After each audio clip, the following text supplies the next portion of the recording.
सुभाष विश्राम कदम. सुभाषजी, कुठला परिसर आहे, किती दुकानात चोरी झाली, काय चोरी झाली? हे गणेशवाडीमध्ये येतो. कोळशेवाडी मेन एरियामध्ये मेन स्पॉट आहे कोळशेवाडीचा. मच्छी मार्केट आणि शिवसेना शाखेच्या इथला स्पॉट गणेशवाडी म्हणून. याच्यामध्ये सकाळी एक 3:30 ते 3 ते 4च्या दरम्यान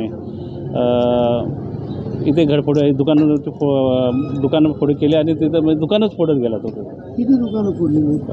पहिला तो तिकडं एक कुठलं तरी इथे देवळा टावरच्या बाजूला एक बिल्डिंग आहे तिथे. त्या बिल्डिंगचं नाव मला कन्फर्म नाही आहे, पण तिथं त्याने तो एक फ्लॅट होता बंद होता, तो त्याने फोडला.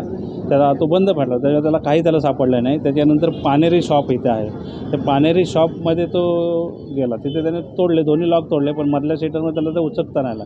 त्याच्यानंतर तिथून आमच्या दुकानामध्ये आला. आमच्या दुकानात त्यांनी दोन्ही लॉक तोडले. तुम्हाला लॉक दाखवतो पाहिजे तर.